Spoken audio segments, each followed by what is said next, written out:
आज की कहानी एक ऐसी कहानी है जो दिल को छू लेने वाले रिश्तों, अधूरे सपनों और अनकहे राजों से भरी है। ये हिमाचल के एक छोटे से गांव की कहानी है, जहां तारों भरी रातें और पुराने लकड़ी के घर के कोने कोने में यादें बसी है। ये एक परिवार की कहानी है जो प्यार और विश्वास के रास्ते पर फिर से एक हो जाता है, लेकिन हर मोड़ पर एक नया रहस्य सामने लाता है। तो चलिए शुरू करते हैं आज की कहानी। बरसात की एक ठंडी शाम थी। हल्की हल्की फुहारें पड़ रही थीं और हिमाचल के एक छोटे से गांव सोलन में बने एक पुराने लकड़ी के घर की खिड़की से रोशनी की एक हल्की सी किरण बाहर झांक रही थी। उस घर में रहती थी सरला, एक 50 साल की महिला जिनके चेहरे पर समय की लकीरें थीं, लेकिन आंखों में एक अजीब सी चमक। सरला एक स्कूल टीचर थीं और गांव के बच्चे उन्हें माँ जी कहकर बुलाते थे। उनके साथ रहता था उनका 16 साल का पोता आरव, जो अपनी माँ के देहांत के बाद से सरला के पास ही रहता था। सरला का घर छोटा था, लेकिन उसमें एक खास गर्माहट थी। दीवारों पर पुरानी तस्वीरें टंगी थीं, कुछ सरला के पति की जो कई साल पहले गुजर चुके थे, और कुछ उनकी बेटी रिया की जो आरव की माँ थी। रिया की एक तस्वीर में वह एक नन्हा सा डायरी लिए मुस्कुरा रही थी। वह डायरी अब सरला के पास थी, लेकिन उसने उसे कभी खोला नहीं। उसे लगता था कि उसमें रिया की यादें हैं जो उसे और दुखी करेंगी। एक दिन आरव स्कूल से लौटा और उसने देखा कि सरला छत पर बैठी तारों को देख रही थी। वह उनके पास गया और पूछा, दादी, आप हर रात तारों को क्यों देखती हैं? सरला मुस्कुराई और बोली, क्योंकि तारे खामोश होते हैं बेटा, लेकिन उनकी चमक में कहानियाँ होती हैं। आरव को ये बात समझ नहीं आई, लेकिन उसने देखा कि सरला की आंखों में एक अनकहा दर्द था। उसी रात आरव को नींद नहीं आ रही थी। वह दादी के कमरे में गया और देखा कि सरला सो चुकी थी, लेकिन उनके हाथ में वही पुरानी डायरी थी। उत्सुकता में आरव ने डायरी उठाई और उसे खोलकर पढ़ने लगा। पहला पन्ना पढ़ते ही उसका दिल धक से रह गया। उसमें लिखा था, मैं चाहती हूँ कि माँ को मेरी सच्चाई पता चले, लेकिन मैं डरती हूँ कि वह इसे बर्दाश्त नहीं कर पाएंगी। आरव के मन में सवालों का तूफान उठने लगा। उसकी माँ की सच्चाई क्या थी? उसने डायरी के और पन्ने पलटे। उसमें रिया ने लिखा था कि वह एक गीतकार बनना चाहती थी। उसने अपने गीतों को एक रेडियो स्टेशन को भेजा था, लेकिन उसे डर था कि अगर सरला को पता चला कि वह पढ़ाई छोड़कर गीत लिख रही है, तो वह नाराज हो जाएंगी।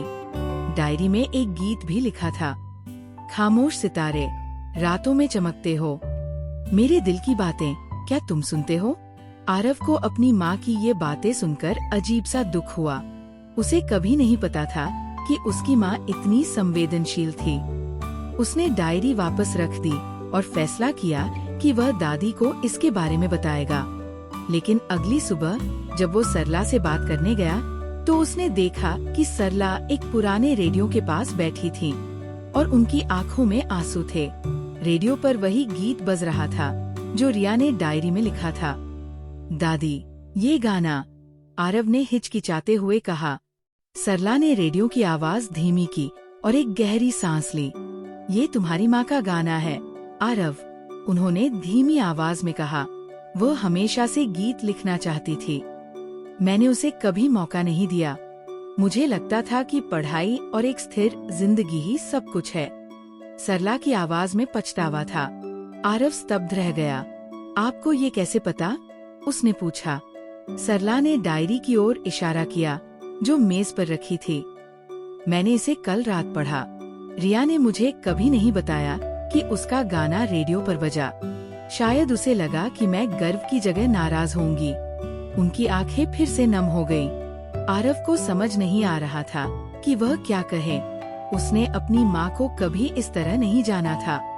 वह हमेशा से यही मानता था कि रिया एक साधारण गृहिणी थी, जिन्हें रोजमर्रा की जिंदगी से प्यार था। लेकिन डायरी और ये गाना उसे एक नई कहानी बता रहे थे, एक ऐसी औरत की कहानी जिसके सपने अधूरे रह गए थे। मैं दादी को बताना चाहता था, आरव ने कहा, लेकिन मुझे डर था कि आप दुखी होंगी। सरला ने उसका हाथ पकड़ा और बोली, नहीं बेटा। ये जानकर मुझे सुकून मिला कि उसकी आवाज कहीं न कहीं जिंदा है। उस रात आरव और सरला फिर छत पर बैठे। तारे चमक रहे थे और हवा में एक अजीब सी शांति थी। आरव ने पूछा, दादी, क्या माँ चाहती थी कि हम उनके गीत सुने? सरला ने तारों की ओर देखा और कहा, शायद ये उनका तरीका था हमें बताने का कि वो हमेशा हमारे साथ है। अगले दिन आरव ने फैसला किया कि वह रिया के और गीत ढूंढेगा। उसने रेडियो स्टेशन से संपर्क किया, जहां उसे पता चला कि रिया ने कई गीत लिखे थे, लेकिन केवल एक ही रिकॉर्ड हुआ था। बाकी गीत एक पुराने स्टूडियो में रखे थे, जो अब बंद हो चुका था। आरव ने उस स्टूडियो का पता ढूंढा। ये सोलन से कुछ घंटों की दूरी पर एक छोटे से शहर में था।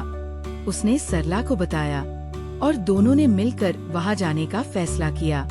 रास्ते में सरला ने आरव को रिया की बचपन की कहानियां सुनाई, कैसे वह रातों को तारों से बातें करती थी, कैसे वो हर चीज में कविता ढूंढती थी। आरव को अपनी माँ को समझने का एक नया नजरिया मिल रहा था, लेकिन साथ ही एक सवाल भी, क्या रिया के गीतों में कोई और राज छिपा है? स्टूडियो एक पुरानी जर्जर इमारत थी। वहाँ का मालिक, एक बुजुर्ग व्यक्ति, ने उन्हें बताया कि रिया ने कई गीत लिखे थे, लेकिन उन्हें कभी रिलीज नहीं किया गया। उसने एक पुराना टेप सौंपा, जिसमें रिया की आवाज में कुछ गीत रिकॉर्ड थे। आरव और सरला ने टेप घर लाकर सुना। रिया की आवाज मधुर और भावपूर्ण कमरे में गूंज उठी। हर गीत में एक कहानी थी, प्यार, दुख, सपनों और परिवार की।